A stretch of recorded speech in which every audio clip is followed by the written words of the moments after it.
I'm Peter Best, and it's my pleasure to welcome you to Meet the Expert, the podcast series on swine health management in practice brought to you by Boehringer Ingelheim. For this episode of Meet the Expert, we can bring you the inside story on the largest program in Europe and possibly even globally to eradicate the PRRS virus from the swine farms in a specific territory. Our guest is a swine veterinary practitioner from Denmark who devised the program and has continued to advise the farms in the program since its start in January 2019. He's Dr. Kristian Havn. Hello, Dr. Havn. It's good to have this chance of talking to you. Hello, Peter. It's nice to be here. Thank you. Before I go on to introduce you to our friends properly, Dr. Havn, at the start I referred to an area eradication program for the PRRS virus in a particular area of Denmark. Is it right that as many as 40 swine production sites have taken part? Yes, that's correct. I think the correct number was 40, yes. And were these all with sows, and did they all have different owners? I think we counted 16 different owners of these altogether 40 farms. And I think depending on if you calculate the gill quarantines as sow units, we were about 9 to 10 different sow farms included in the 40 sows. 40 farms. Yeah, sorry. Are we talking about PRRS virus eradication or control? I mean, what was the PRRS status of these farms before the start, and what's their status now? It was actually very different. Most of the farms were minimum antibody positive, and some of them were also virus positive, including even one sow farm that was in the middle of a PRRS virus outbreak at the time where we started up the program. And we also included a few farms that were both virus and antibody negative, but they for sure wanted to participate in the program to support the farmers that were included in the project, more or less to protect themselves, because they could see the benefits of eradicating the virus from the whole area and thereby increasing their own chances of staying out an outbreak. It is an area which has a history of PRRS problems then, does it? That's for sure. It's a very pig-dense area that we're talking about. I just calculated the size of the area this morning, and I think it's about 15 times 5 kilometers. So that tells a lot if it's 40 farms. Yeah, surely. These changes in PRRS status, I know it's only, as we're talking, it's 2 years that the program's been operational, but have you any data yet to say that the PRRS status changes have been reflected in herd performance figures? Not very hard data, but we can definitely see that especially, of course, the sow farms that were virus positive at the time when we started the program, they are obviously doing a lot better now. But I would also say, especially now when it's winter, we have less airway diseases in the growers and the finisher pigs regarding APP, mycoplasma lung disease problems that are in many cases secondary diseases to PRRS virus. Let's come back to you then, please, Dr. Havn. As I said at the beginning, I would need to introduce you properly to our friends who are listening to or watching this interview. I see you've been a farmer and even a helicopter pilot, but for the last 20 years or so, you've been a veterinarian specialising in swine medicine, and today you're a veterinarian and co-owner at the PRRS veterinary practice in Denmark. What's PRRS, please? As you mentioned, PRRS is a specialized pig veterinary clinic. We are at the moment 21 full-time pig veterinarians, and we are consulting a little more than 1,200 pig farms in Denmark, which is around 25% of the industry. And is it right that this idea for eradication of PRRS virus in a specific area, that it came to you while you're a passenger on a flight over the Atlantic? Is that right? It's probably right, Peter. You know, when you're stuck in the plane seat for like 12 hours, you have three options. Either you go crazy, or you start sleeping, or you get funny ideas of what you can do better in your work. So I guess I chose the last one. Why were you in a plane over the Atlantic? Were you coming back or going to a meeting? I was coming back. I had the fortune to participate in the Boehringer Ingelheim Visa Gold training program at Iowa State University. That I think it was the summer of 2018. And I got a lot of good stuff there to bring home. And this program was eventually one of the ideas that I took back from the training course. So specifically for me then, was it the idea for an area elimination program, or what was it that you heard at Iowa State University that gave you the idea to try it in Denmark? Some of our American colleagues at the university in Iowa, they did a very, very nice presentation on the work that they have done in especially the northern part of the state of Iowa on area level, eradication PRRS virus on an area level. And I was very inspired by that presentation, and I basically thought it should be possible for us also to do something like that in Denmark, because we have the same, you can say, experience working with that virus on a farm level. So that was basically the idea that I got from that presentation.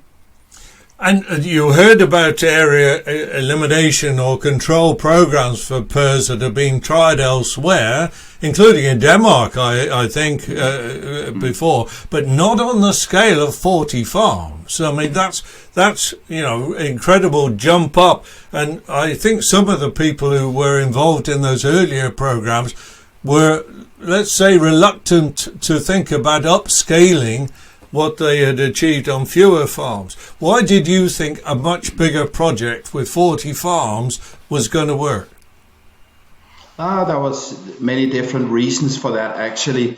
One of them was the benefit for the farmers from an economical point of view. That was like a really nice option. But it was also because of the area that I eventually chose to do the eradication program in, and somehow there were 40 farms in the area that I had chosen. If it was 25 farms or 55 farms or whatever, I would have run the same program. So it wasn't really about the size or number of farms included, but it was more choosing the right area, which by coincidence was 40 farms. Was there any connection between these farms before, Dr. Havn? I mean, were they part of an area plan for health, or did they communicate with each other a lot? Was there any connection like that? Not at all. These are around 16 independent farmers, so they had no connection whatsoever. Now, you say 16 independent farmers, did you? Did I hear you right, 16? Yeah, I think it was, yes. So some of them owned multiple sites. Out of the 40 were owned by 16 people, so obviously some of them own multiple sites. Yeah, that was varying from everything from one farm, one owner, and the biggest one owns 16 farms in the area. Oh, now, just for my advice, is that good from a veterinary advice perspective? If you're trying area elimination, is it better to have units in the same ownership, or what would you say? It's probably easier the fewer owners that you try to include in a program like this, because that was absolutely one of the biggest challenges in running a program of this scale. That I think all pig veterinarians, they more or less they know how to eradicate the virus, or at least get control with the PRRS virus on a farm level or within a multi-site system. But you are in that case working with one farmer, maybe one manager, and it's very easy to team up if you're only 2 guys or 3 guys. But in this case, where we have to team up with 20 or 25 different people, it takes a lot more than just controlling the virus. We needed to make them feel as a team, to work as a team, to understand that eradicating the virus from one farm benefits all farms in the area and so forth.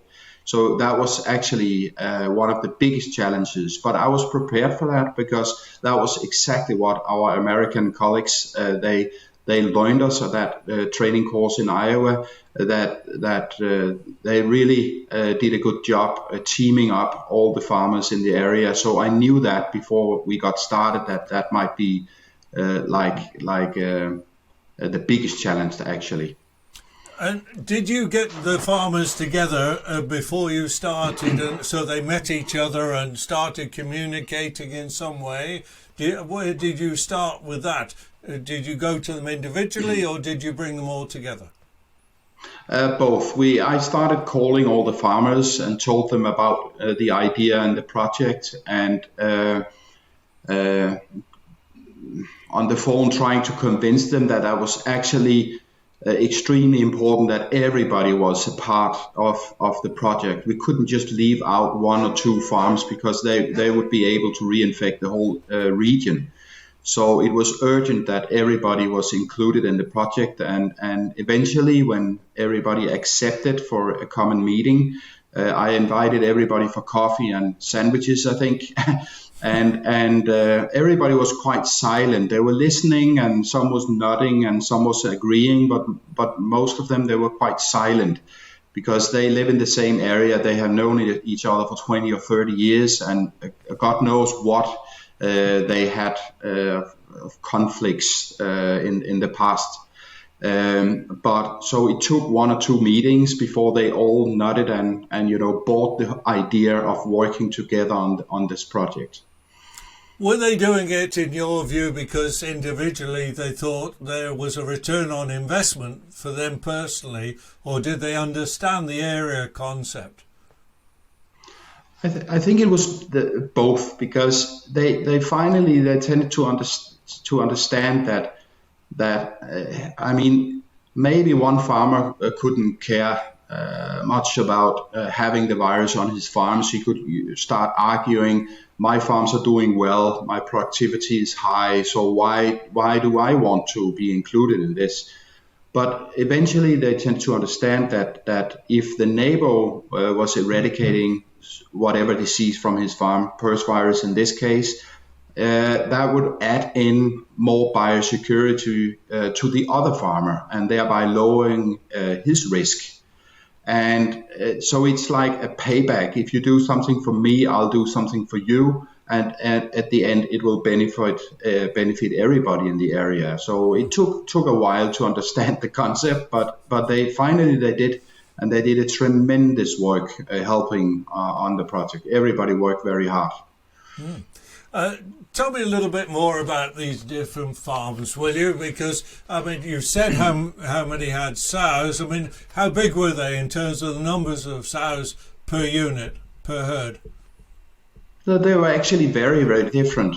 We had a few multiplier farms. One of them is with, I think it's 200 and 220 sows, something like that. And at that time, the biggest one, I think it was 1,450 sows, and pretty much everything in between. And were they close together geographically? How close were they? Were they close enough to get virus by airborne transmission, for example? That's for sure. That is obviously what has been going on. 2 or 3 decades in the area, and you can see from one farm to the other. They are pretty close. It's a pig dense area. So airborne transmission was very much part of the eradication program. The target to reduce or eliminate the airborne transmission of the virus. Well, both yes and no. There isn't much you can do about airborne transmission. The prominent wind direction in Denmark is from west, so you might take that into consideration and start eradicating from west towards east to at least lower the risk of airborne transmission. But I think basically airborne transmission is not something that you can do much about. What you can do on a biosecurity level, and which is very important, is how do you avoid these pathogens to be transported from the outside the farm area into the herd area. And in that case, you can do quite a lot to change or to lower the risk. But obviously airborne transmission in an area like that is important, but you just can't do much about it. Let me pause for a moment to remind everyone that more information on this conversation, like articles, publications and videos, can be found on the website PRRS.com. I was thinking, and I'm not the vet, as you know, that the virus release is greater from growing and finishing pigs than from a sow establishment, and therefore the risk of airborne transmission from growing site to sow breeding site in that direction is greater, and therefore you would start with the growing pigs, if you like, in your terms of your eradication program before starting on the sows. Does that make sense? Did you start with growing pigs in some way? I totally agree with you, Peter. The virus load, the shedding of virus is obviously much bigger on a big finisher farm than on a smaller sow herd. On the other hand, it doesn't make much sense to me start eradicating from behind.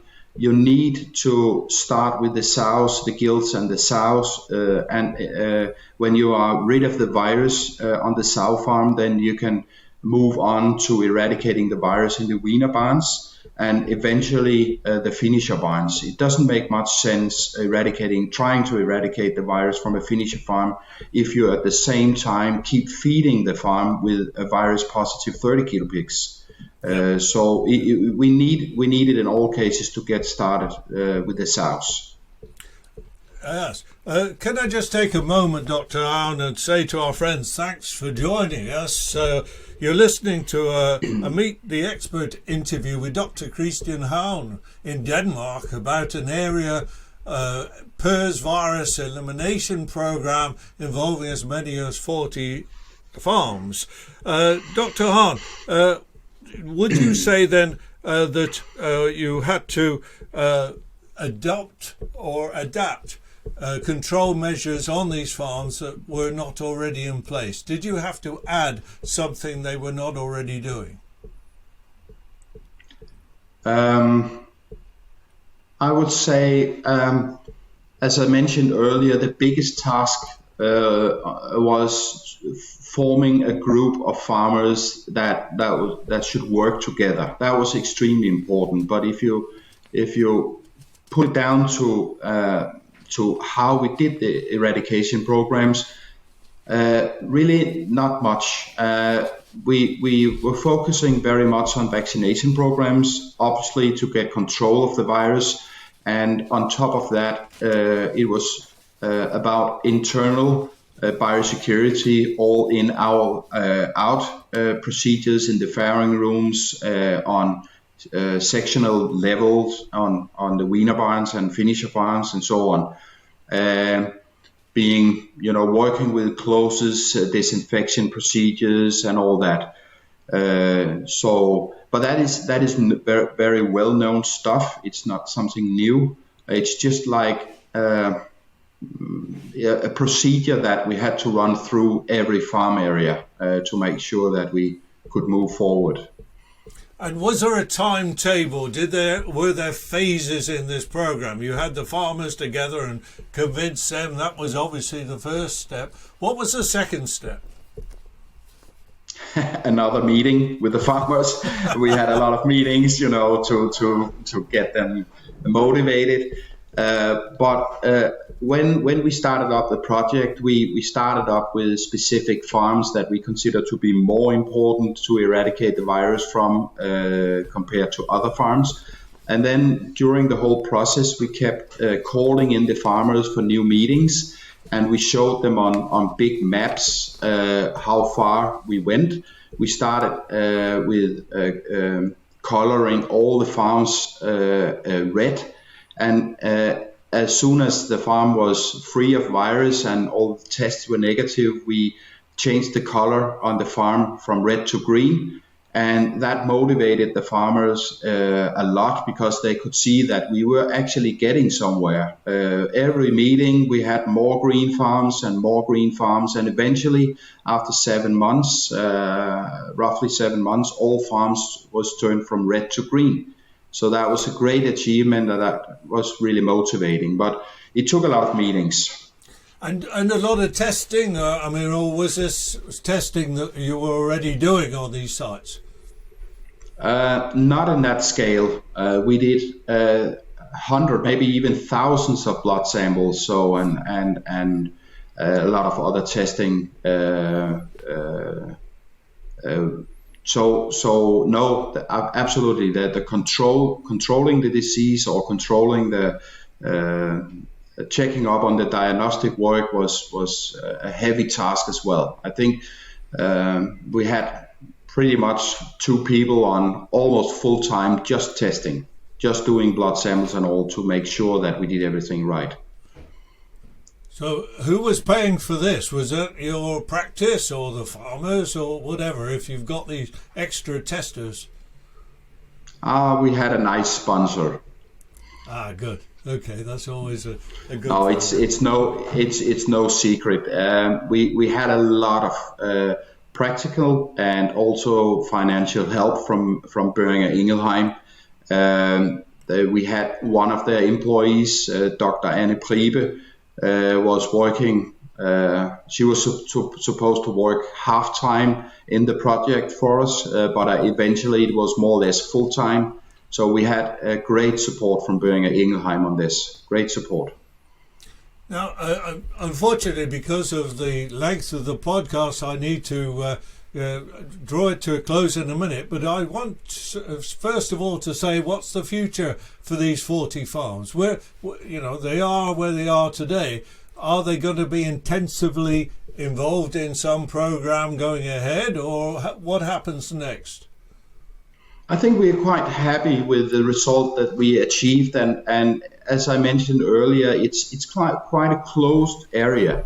So I believe, at least I hope, that we can keep the virus out of the area in the future. So it's basically a steady state situation that we are in now, just producing without the virus. But next time something goes wrong in that area, I'm pretty sure that it will be a lot easier to gather all the farmers and set up a new program, because they have already tried it and seen the benefits from that. And as you said earlier, vets in general know how to eliminate PRRS on an individual site. Now you've been doing it on 40 farms, and would there be any chance, in your view, of doing a project in an area or a larger area with even more farms?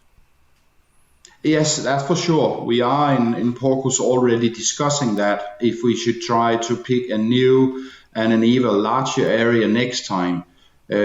Also to prove for the whole pig industry and that this is actually possible. If the veterinarians know what they're doing, it's actually possible to, and we are also dreaming of eradicating the whole country for the PRRS virus, because I know even if it was 40 farms, it's still a relatively small area.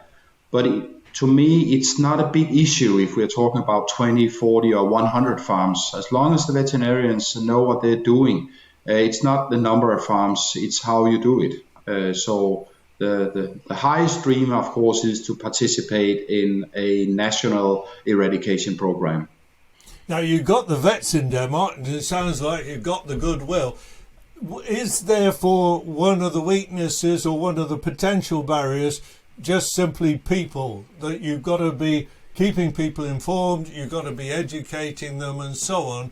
And particularly, at what level on each site do you have to educate for this particular program?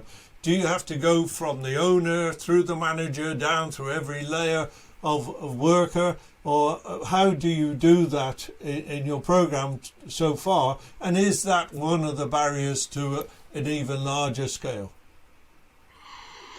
I think the first thing that one need to do if we are starting up a new project is that you gather the farmers, because eventually those are the ones that are allowed to make the decision. Do we go or do we not go?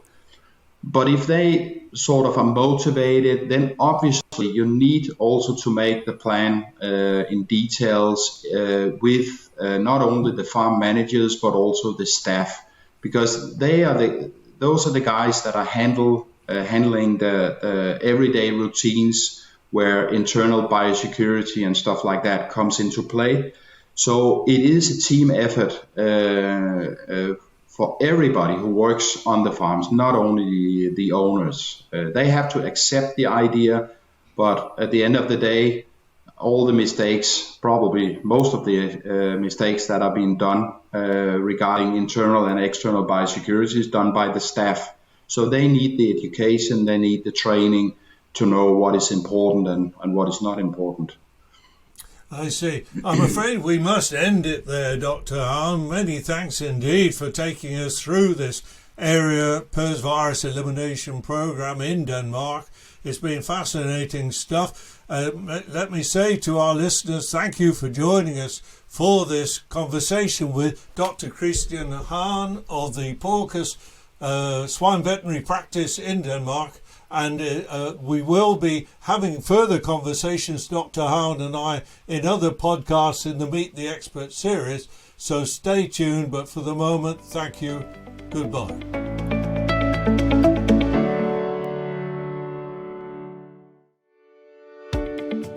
Just before you go, we hope you've enjoyed hearing our conversation with the most recent winners of the annual European PRRS Research Awards. Bear in mind that next time, one of the winners could be you. Boehringer Ingelheim is again providing 3 awards of €25,000 to fund the winning PRRS research studies in Europe, and is particularly interested in practical proposals. The deadline for submissions is the 1st day of July, and more information can be found on the website PRRS.com. We hope to hear from you.